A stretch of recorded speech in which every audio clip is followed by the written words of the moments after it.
everybody made a gangster film, right? But then there is Godfather, right? So, the fact that we bring our collective experiences, our lives, our emotions, and that particular time a film gets made. The same film made by you 10 years later might be a different film. I hope so. Yeah, it will be. It will be.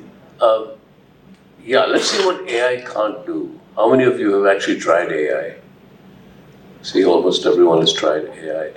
Let's see what. Even I'm trying. Yeah, we're all doing it. We're all doing it. We think our lives will be simpler, right? It will be simpler. No, I'm just trying to make it my assistant. I'm just bored with a lot of my assistants. So. But I'm trying to AI. I have 25. Those of you who write to me on email, I have 25,100 emails, and I'm asking AI to answer my emails, and it can't.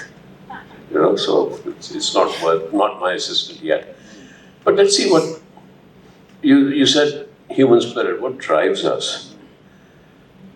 When I was a kid, we used to go up to the mountains from Delhi to Mussoorie or Simla, right?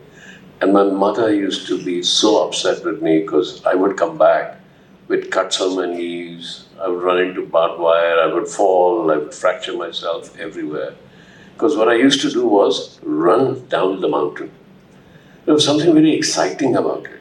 There was something very exciting about running down a mountain because at one point you take up momentum. And as you're taking up momentum, you keep running, then you can't stop. So almost before you hit one boulder or something, you have to already decide where to go next. Why did I do that? Why, when I was a kid, I saw a ditch, and my first question to myself was, can I jump over it or not? And I would try, and sometimes you fall into the ditch. It was fear. What was it? It was exciting, it was thrilling, but it was fearful.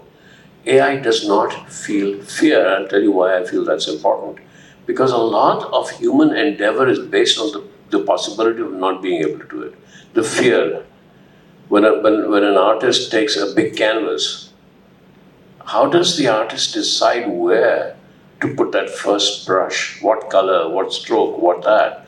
That's a very fearful moment. So it's fear that drives a lot of us. And fear is not, it's a great term for me. Every time I go to the set, every time, there's not been a single day when I haven't gone to the set and not felt panic.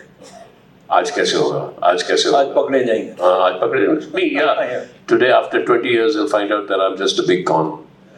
But why do I need to feel that fear? Because fear drives my mind away.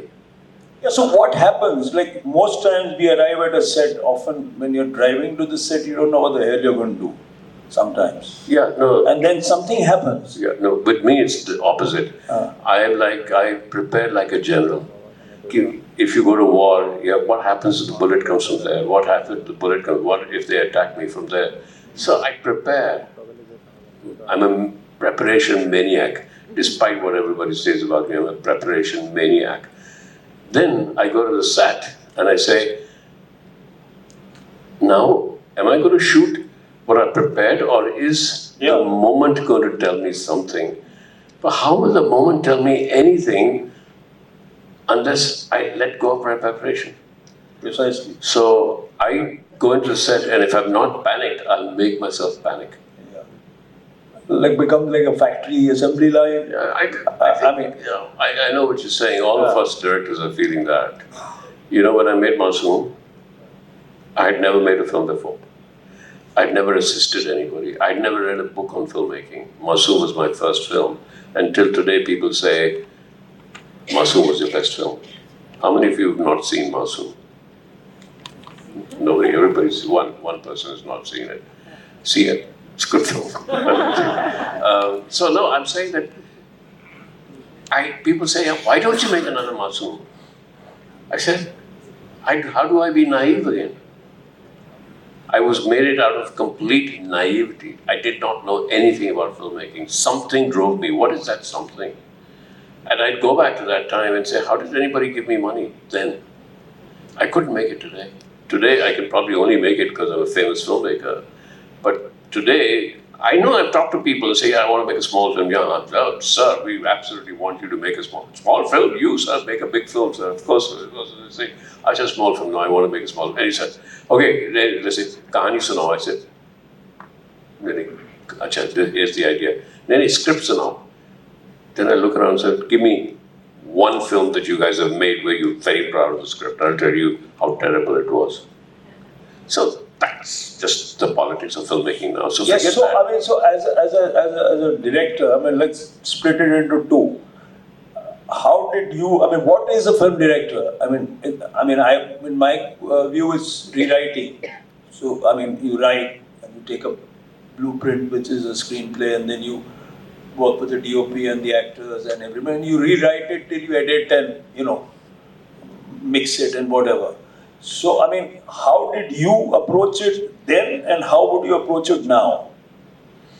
I think my approach is fundamentally the same as it was in Masoom, because that's one reason I've never made a film of the same genre. Whether you take Masoom or Bandit Queen or Mr. India or Elizabeth or Four Feathers, any of the films that I have made are all different genres. Because I'm very scared of climbing the same mountain. Once you climb the same mountain, you know exactly where the holes are, you know how to do it, everything. So for me, the fascinating thing is to be challenged to fail. If you're doing the same film again and again, say, yeah, I can do it, I know how to do it. For me, it's really important that whenever I go into something, I have no idea of how to do it. No idea.